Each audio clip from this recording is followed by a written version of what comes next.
First, first slide says application security. So we'll be learning about what is application security. So before going forward with application security, so you must be aware what does an application means. So you all are using multiple applications in your mobile phones and in your laptops. So this is the thing we'll be talking about, that how to make secure those applications. So basically, what is an application?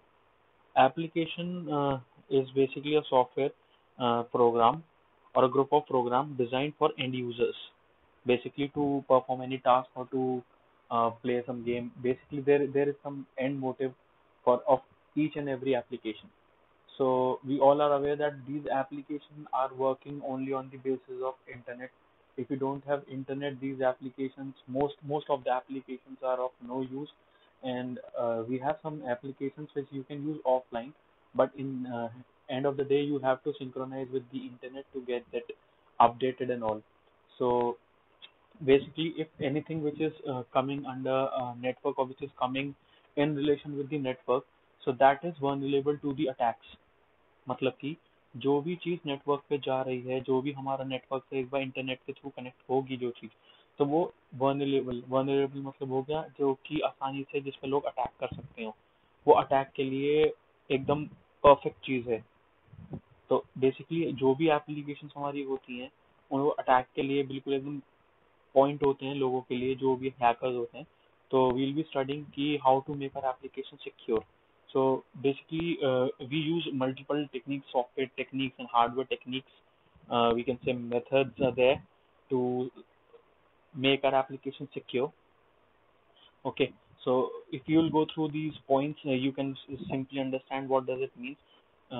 It means the same what I've been telling you, that security is used for software, hardware, and procedural method to protect application from external threats. Security is becoming an increasingly important concern during development as applications become more frequently accessible over networks, as a result vulnerable to a wide variety of threats.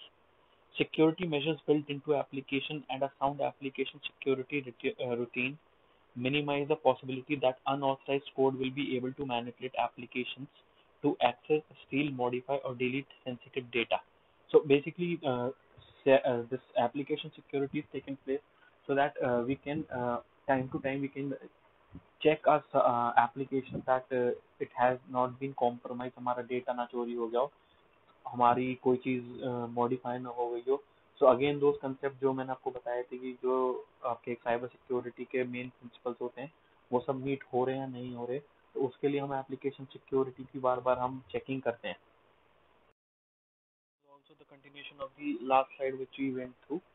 So in order to make our application secure, we have some countermeasures. So countermeasures क्या होते हैं? Measures जो हम लेते हैं किसी चीज को अपनी security के लिए या अपनी चीज को बचाने के लिए. For example, we all have some hard cash, या we have jewelry, हमारे पेरेंट्स के पास, हमारे पास ज्वेलरी होती है, घर पे जो भी इंपॉर्टेंट चीज होती है, वो हम कहीं सेफ सिक्योर जगह पे रखते हैं, या बैंक के लॉकर्स में रखते हैं, अपने घर की सेफ में लॉकर के अंदर रखते हैं. तो वो हम क्या कर रहे हैं, हम काउंटर मेजर कर रहे हैं किस चीज से, अपनी जो बैड लोग जो जैसे चोर ये सब होते हैं उनसे सेफ्टी के लिए. So these are our counter measures. So in the same method, same way we will be using counter measures for application securities. So we have multiple counter measures: software countermeasure, hardware countermeasure, and behavioral countermeasure. So first we'll be talking about the software countermeasures. So software countermeasures means कि we'll be having some kind of softwares uh, installed in our system to protect our application. So talking about the software, first one is the personal firewall. So personal firewall is the basically used as a firewall uh, only for the personal use. That is basically only for my system, particular system. एक system जो जिसमें हम एक application चला रहे हैं, सिर्फ उसी सिस्टम को या उसी अपने मोबाइल को, लैपटॉप को सिक्योर करने के लिए एक हमने अलग से एप्लीकेशन डाली है, जो कि बाहर के किसी भी अनवांटेड यूजर को हमारे सिस्टम का कहीं भी किसी भी तरीके से एक्सेस नहीं करने देगी. Okay. Next is application firewall. Application firewall is basically installed at the end of application developer. जो भी application develop कर रहा है, they'll be making some uh, firewall policies कि भैया कौन कौन यूज कर सकता है, कौन यूज नहीं कर सकता है, कहीं कोई अनऑथराइज आदमी तो एक्सेस नहीं कर रहा है, कहीं कोई अनऑथराइज हमारा डेटा बाहर तो नहीं जा रहा है। तो इस सब चीज को कंट्रोल करने के लिए कुछ पॉलिसीज लगाते हैं जिन्हें हम फायरवॉल पॉलिसीज बोलते हैं। Other than moving forward we have antivirus software. सबको पता है एंटीवायरस सॉफ्टवेयर होते हैं, आप सबके लैपटॉप्स में होंगे। फिर पॉपअप ब्लॉकर। पॉपअप ब्लॉकर क्या होता है कि पॉपअप्स आते रहते हैं हमारे कुछ कुछ, कि हम कोई वेबसाइट पे क्लिक करते हैं तो अलग अलग बहुत सारे लिंक्स खुल जाते हैं। उन सबको ब्लॉक करने के लिए भी हमारे पास सॉफ्टवेयर आती हैं, बल्कि मेथड्स होते हैं हमारे खुद के एप्लीकेशंस में ही, कि हम उन्हें नहीं पॉपअप करने दें हमारे गूगल क्रोम में, इंटरनेट एक्सप्लोरर में, we can block them easily. Next is spyware detection or removable programs. So spyware detection is basically the software in which by which you can detect that any spyware is there. What is the spyware that we have discussed in last unit also. Spyware क्या होता है कि जो पीछे से हमारे system में कुछ कुछ चीजें डेटा हमारा चोरी कर रहा है जो हमें पता भी नहीं, एक जासूस की तरह हमारे सिस्टम में बैठ के बाहर किसी एक्सटर्नल बंदे को या एक्सटर्नल सिस्टम को हमारी डिटेल्स दे रहा है। Next is the hardware counter measure. So the most common hardware countermeasure is a router that can prevent the IP address of an individual computer from being directly visible on the internet. जो भी हम कभी भी हमारा जो भी system है, जब भी हम किसी सिस्टम को इंटरनेट के थ्रू जोड़ते हैं या जब भी हम इंटरनेट के थ्रू कनेक्टेड होते हैं, तो हम सबकी एक इंटरनेट आईडी बन जाती है, हमारा एक एड्रेस होता है जिसे हम आईपी एड्रेस कहते हैं। आईपी होता है इंटरनेट प्रोटोकॉल। तो हमारे आईपी एड्रेस हम सबका, हम सबके मोबाइल का, हम सबके लैपटॉप का जो जो कनेक्टेड है इंटरनेट से या नहीं भी, हम सबका एक एड्रेस होता है हमारे सिस्टम्स का, by which we can be traced by anyone and everyone who knows how to track a person। ठीक, तो उस आईपी एड्रेस के थ्रू हम ट्रैक करे जाते हैं और उसी के थ्रू हमारी सबसे ज्यादा साइबर क्राइम होते हैं। तो what people are using, what companies are using, that they are using the router. Router एक हार्डवेयर होता है जो कि उसकी खुद की एक, आप कह सकते हो कि आपके एड्रेस को वो बाईपास कर देता है और अपना एड्रेस वो दे देता है नेटवर्क में। तो जिससे कि अगर कोई भी बाहर का आदमी या बाहर के एक्सटर्नल थ्रेट आपके अंदर आ रहा है, आपके सिस्टम को चोरी करने, आपके सिस्टम का डेटा चोरी करने, तो वो सीधे कहाँ अटैक करेगा? आईपी एड्रेस पे। आईपी एड्रेस कौन सा होगा उसके पास? जो राउटर का आईपी एड्रेस होगा, ना कि आपका आईपी एड्रेस। फिर we have other hardware counter measures also. Biometric authentication. Biometric आपको पता होगा, आपके अंगूठे की बायोमेट्रिक जो होती है, आप जैसे मोबाइल में अपने करते हो। फिर physical restriction of access of computers and peripherals. आप अपने सिस्टम को हर किसी को नहीं छूने देंगे, करेक्ट। फिर इंट्रूजन ऑफ डिटेक्टर्स, जो बाहर से आ जाते हैं, मतलब कोई भी अनवांटेड आदमी उसका। और वी हैव अलार्म्स। अलार्म्स आपको बताइए कि क्या होते हैं, कि अगर कोई अनवांटेड आदमी गलत एक्सेस कर रहा है तो एकदम से अलार्म बीप करेंगे। ये सब हार्डवेयर के अंदर आता है। तो यूज ऑफ हार्डवेयर जिससे हम अपने एप्लीकेशन को सिक्योर कर सकें, तो that all comes under hardware counter measures. The third one and the last one is the behavioral countermeasures, which includes frequent deletion of stored cookies and temporary files from web browsers। तो ये क्या चीज होगी? Cookies और temporary files क्या होते हैं कि हमारे सिस्टम में आजकल आप कोई भी वेबसाइट खोलोगे तो आपको देखोगे कि they will be saying that we will be using cookies, and then you have to click on okay, then only you can proceed with the usage of the website. तो व्हाट दे बेसिकली डू, कि जो websites होती हैं ये अपना कुछ कुछ आपके अंदर सिस्टम के अंदर आपका अपना डेटा स्टोर कर लेती हैं और आपकी कुछ कुछ इन्फॉर्मेशन वो उससे ले लेते हैं। बेसिकली कुछ ऐसी हार्ड एंड फास्ट कोई आपसे बहुत ज्यादा आपकी इन्फॉर्मेशन चोरी नहीं करते, बस वो अपने सिस्टम में और आपके सिस्टम के बीच में एक रिलेशनशिप बना लेते हैं, जिससे कि वो दोनों सिस्टम आपस में एक दूसरे को पहचान सकें और कुछ कुछ स्मॉल इन्फॉर्मेशन जैसे कि आपका नाम वाम ये सब उसको, जैसे आप कुछ फॉर्म्स भर रहे हैं तो आपने कोई जैसे आपकी डिटेल्स है तो वो सब सेव हो जाती है। और next is regular scanning for viruses and other malware, regular installation of updates and patches for operating system, refusing to click on links that appear within email messages। तो ये सारे पॉइंट्स आप देखेंगे कि ये बेसिकली बहुत ज़्यादा कॉमन पॉइंट्स हैं जो हमारे मतलब एक बिहेवियर में आने चाहिए, जो हमें बेसिकली अडेप्ट करने चाहिए टू मेंटेन अ सिक्योरिटी। इसमें कोई बहुत ज़्यादा समझाने वाली कोई चीज़ है नहीं, ये बेसिकली आपके बस एक कॉमन प्रैक्टिसेस, जैसे we can say that these all are the good practices, like staying away from questionable websites, uh, regularly backing up data on external media. So that is the most important part. हम आगे पढ़ेंगे भी अभी backup के बारे में कि backup हमें क्यों करना चाहिए और क्यों ज़रूरी होता है। So next slide says we'll be talking about the internet security. तो internet security क्या हुआ guys?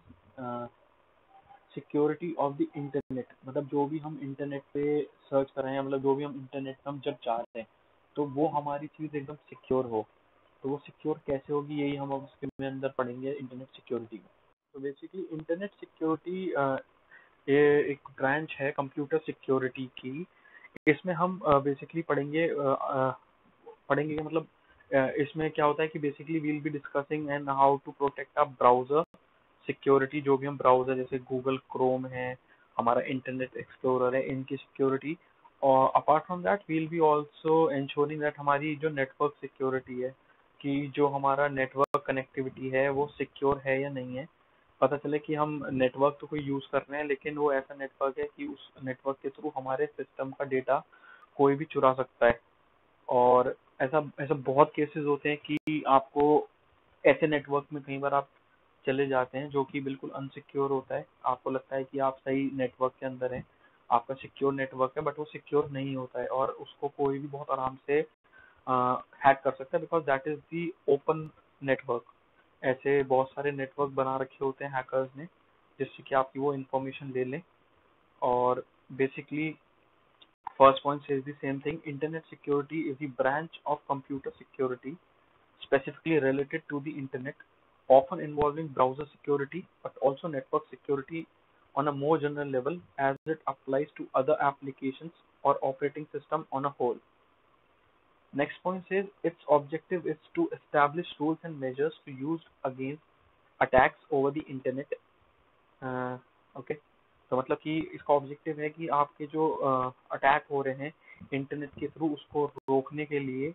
और आगे पढ़ते हैं इसमें, the interest represent an insecure channel for exchanging information leading to high risk of intrusion of fraud such as fishing.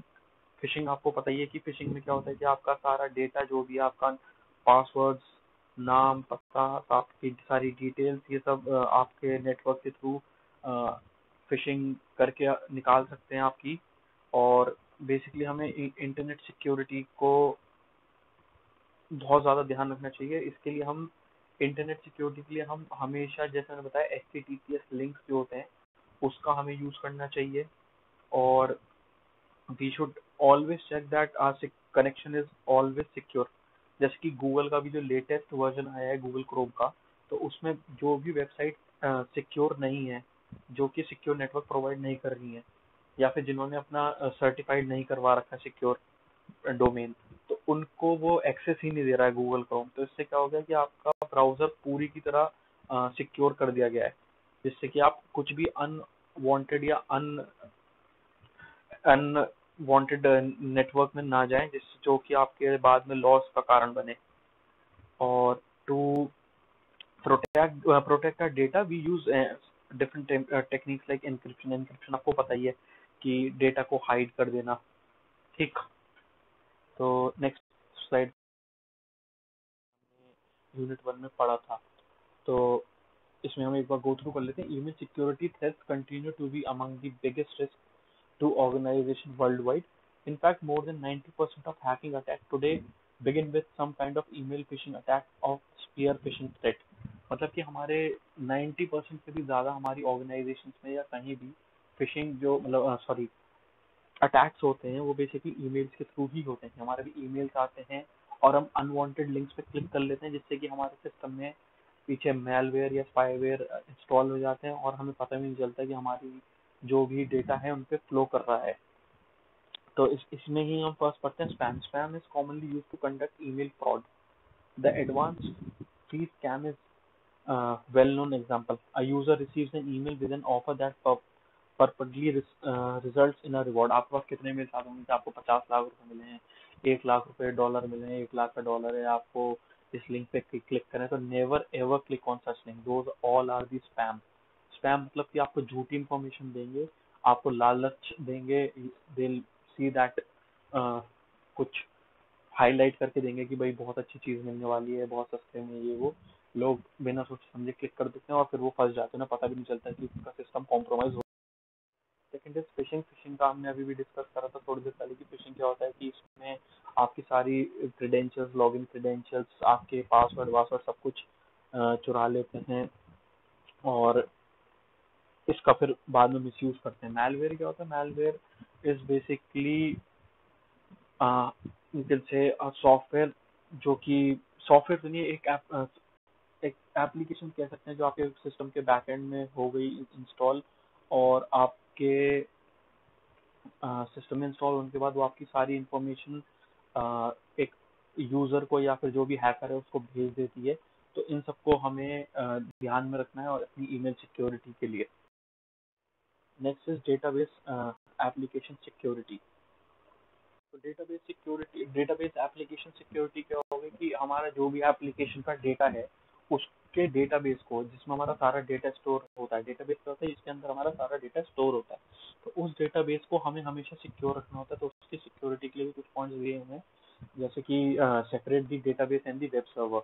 तो इसका क्या मतलब हुआ कि जो हमारा डेटाबेस है वो हमारे वेब सर्वर, तो वेब सर्वर क्या हो गया कि जहाँ पे भी वो वेबसाइट, एप्लीकेशन की एक वेबसाइट भी होती है, एक वेब सर्वर होता है और एक होता है एप्लीकेशन सर्वर। तो जो हमारा वेब सर्वर होता है वो हमारे एप्लीकेशन सर्वर से कनेक्ट होता है। ये चीज मैंने क्लास में भी आपको समझाई थी कि एप्लीकेशन सर्वर और वेब सर्वर कैसे काम करता है। तो बेसिकली जैसा आप मोबाइल में फेसबुक की ऐप चलाते हो, तो वो है बेसिकली एप्लीकेशन, और वो कनेक्टेड है आपके ऐप सर्वर से, करेक्ट। अब क्या है, कुछ लोग चलाते हैं facebook.com अपने ब्राउजर से, ठीक, तो वो क्या है, वो वेब सर्वर से कनेक्टेड है। तो बेसिकली एप्लीकेशन सर्वर और वेब सर्वर ये दोनों एक दूसरे से लिंक्ड होते हैं। तो मेन इंपॉर्टेंट, इसमें सबसे इंपॉर्टेंट जो होता है वो होता है वेब सर्वर।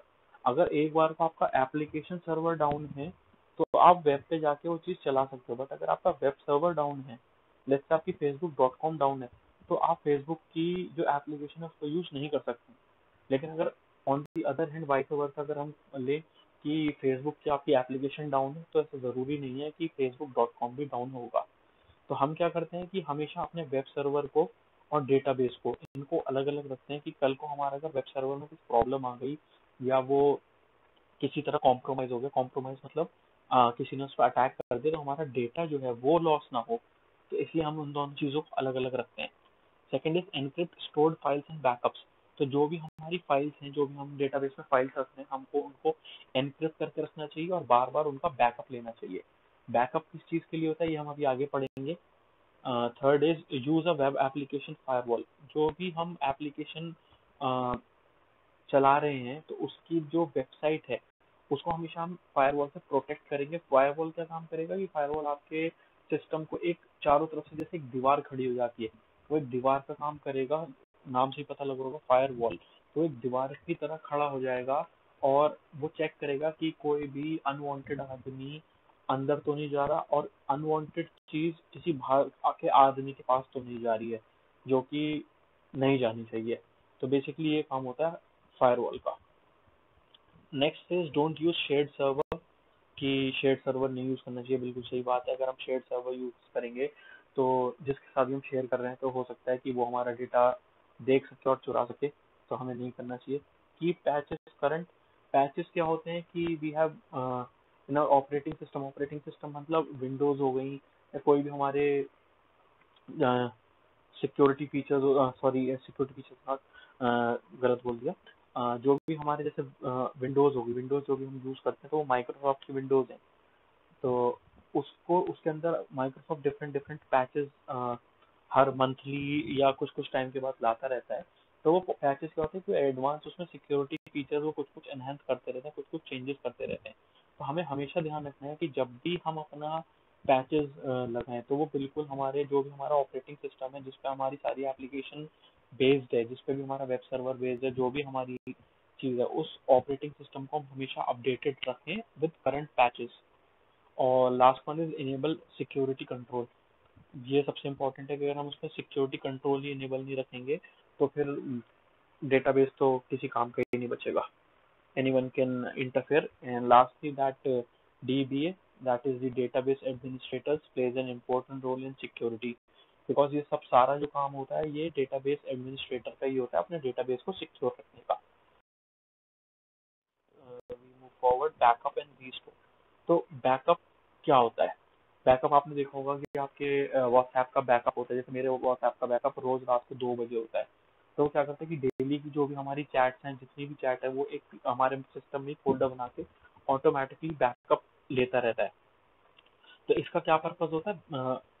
हमारा डेटा लॉस, मान लो कि हमारा कल को हमारा व्हाट्सएप डिलीट हो गया, ठीक, लेकिन हमारे पे बैकअप है। तो आपने कभी देखा होगा कि जब आप व्हाट्सएप रीइंस्टॉल करते हैं, it will ask that you have last backup stored of this date, you want to use that backup. तो उससे क्या होता है कि आपकी जो पुरानी चैट होती है सब आपकी वापस आ जाती है। तो आपको पता लग गया होगा कि आप इससे बैकअप से आपका क्या फायदा है। बैकअप से आपका डेटा जो है वो प्रोटेक्टेड रहता है और उसका लॉस नहीं होता। अगर बाय एनी मीन्स आपकी एप्लीकेशन बंद हो गई है, खत्म हो गई है, तो आप उसको बैकअप के थ्रू जो आपका डेटा है उसको वापस ला सकते हैं, ठीक।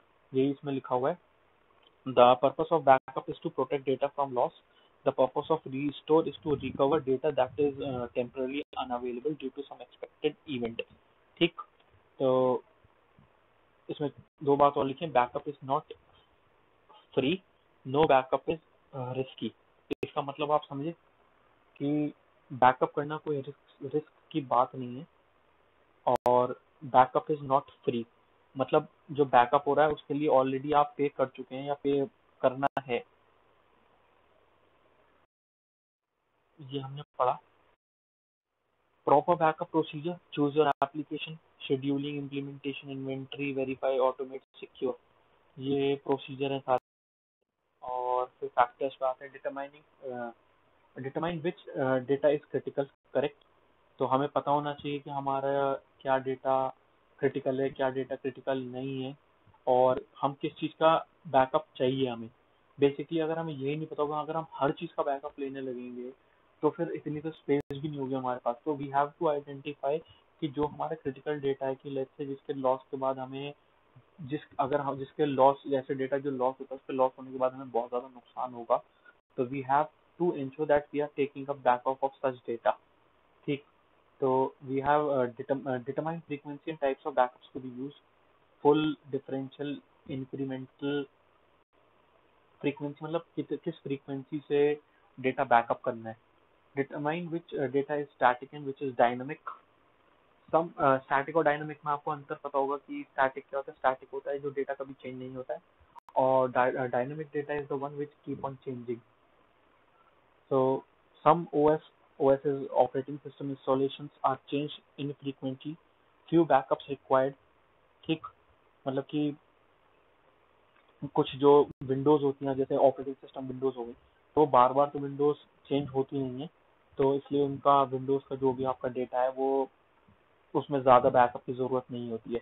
ई कॉमर्स में require continuous backup, correct. E commerce जैसे कि फ्लिपकार्ट हो गई और ये सब हो गई, तो इनको बहुत ज़्यादा, जैसे इन पे सारे कस्टमर्स का डेटा है, मान लो इनका डेटा अगर उड़ गया या फिर किसी अनअवेलेबल है, तो फिर कितनी प्रॉब्लम हो जाएगी कल को। अगर हम कोई concern as a customer raise करते तो इनके लिए उसे फॉलो अप करने के लिए या चेक करने के लिए कि कस्टमर सही बोल रहा है, झूठ बोल रहा है, सही बोल रहा है, क्या इन्फॉर्मेशन है क्या नहीं है।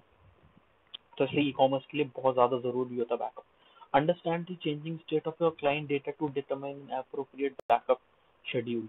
तो मतलब जो भी हमारा क्लाइंट है उसका भी अगर हम बात करें कि जैसे ऊपर लिखा हुआ था कि क्रिटिकल डेटा क्या है और उसका किस हिसाब से क्या क्या चीज़ें चेंज हो रहे हैं, तो उस सबको हमें ध्यान में रखते हुए हमें ये डेटा बैकअप के लिए प्लानिंग करनी होती है।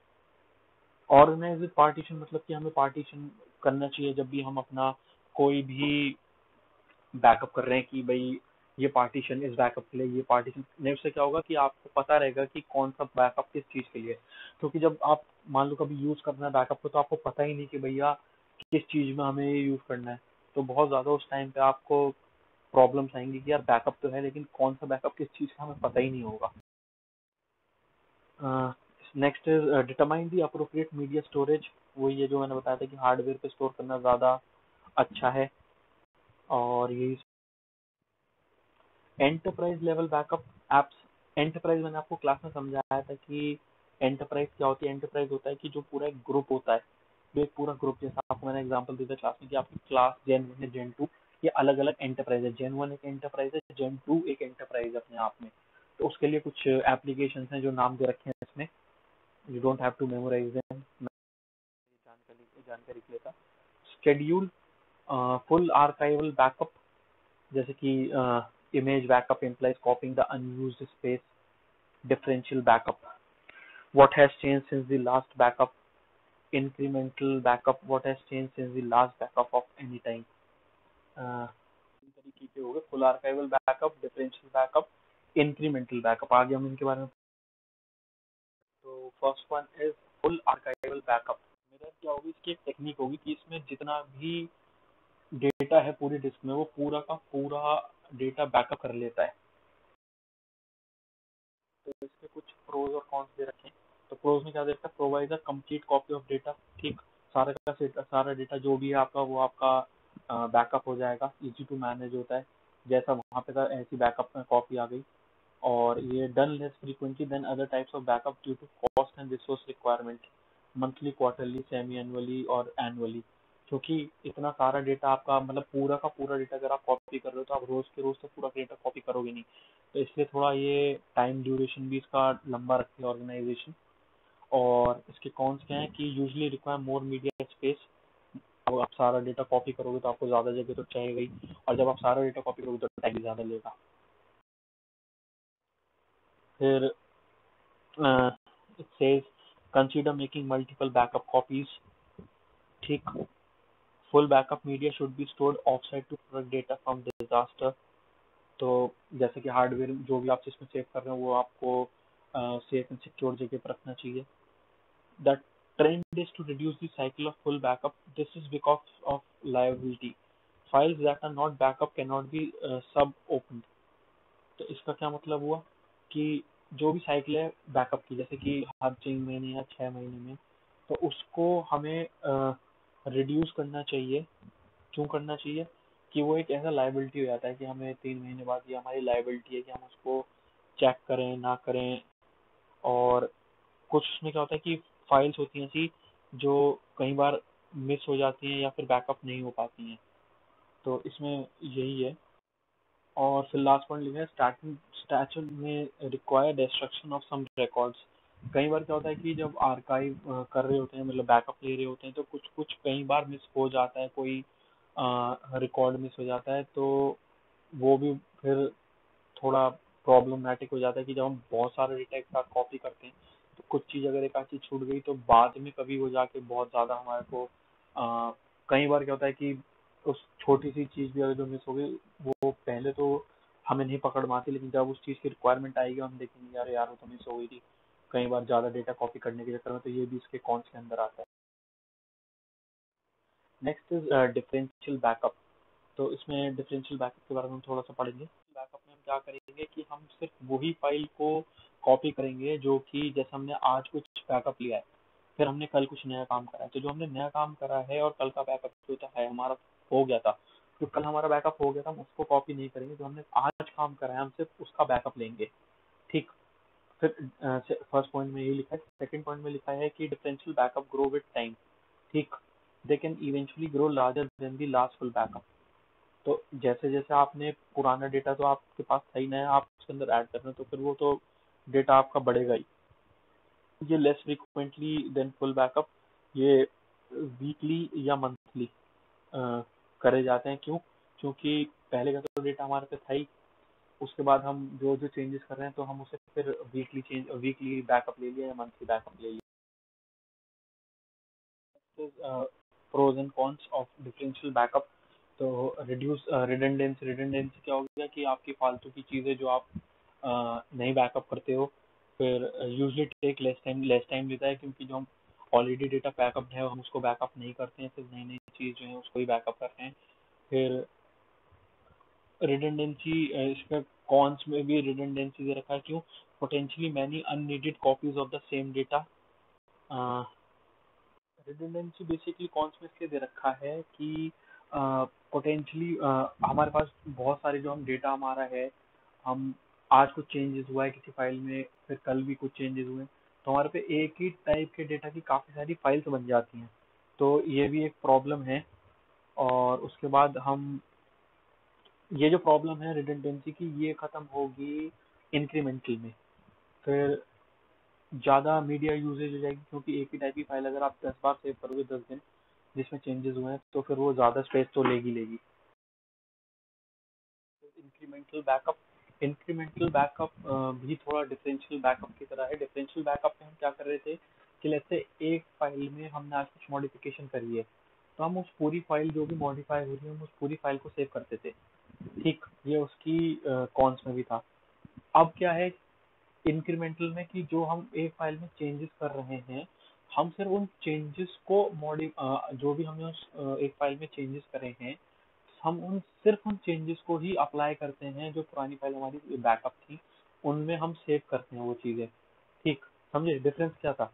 कि उसमें तो हम पूरी की पूरी फाइल सेव कर रहे हैं रोज के रोज डिफरेंशियल में, बट इसमें इंक्रीमेंटल में क्या है कि जो जो सिर्फ चेंजेस कर रहे हैं वो हम चेंजेस इंक्लूड कर रहे हैं। ठीक। और इसके प्रोज अब आपको पता लग जाएंगे। Keep a revision history of actively changing file, कि जो जो फाइल्स हमारी चेंज हो रही हैं हम उसकी पता लगा सकते हैं कि भाई ये हमारा डेली का चेंज हो रही है, या ये हमारी हम उसकी बैकअप हिस्ट्री से चेक कर सकते हैं कि इसमें हमने आज चेंज करा था कल चेंज करा था, हमें पता लग जाएगा कि कौन सी फाइल फ्रीक्वेंटली चेंज हो रही है। फिर ये फास्टेस्ट बैकअप टाइप है, क्योंकि ये थोड़ा थोड़ा जो भी चेंजेस है पूरी फाइल सेव ना करके सिर्फ जो चेंजेस मेजर या जो भी चेंजेस होते हैं छोटा या बड़ा मेजर या माइनर, सिर्फ उनको सेव करते हैं बैकअप में, ना कि पूरी की पूरी फाइल को। तो ये फास्टेस्ट है। और जब हम थोड़ा सा ही डेटा सेव कर रहे हैं, जो भी चेंजेस हैं उन्हें से सेव कर रहे हैं, तो बार बार हम डेटा कॉपी नहीं कर रहे हैं, और डेटा सेव नहीं करने की वजह से हम अपनी मीडिया भी बचा रहे हैं। बस इसे क्या है कि ये थोड़ा डिफिकल्ट होता है मैनेज करने में। क्यों? क्योंकि जो छोटी छोटी चेंजेस हैं उसको सेव करना और उसको फिर वापस से बैकअप करना, ये थोड़ा इशू कई बार हो जाता है। बट आजकल इतने एडवांस सॉफ्टवेयर हैं कि इनकी चीज़ों के हमें कोई इशू नहीं है इन सब चीज़ में।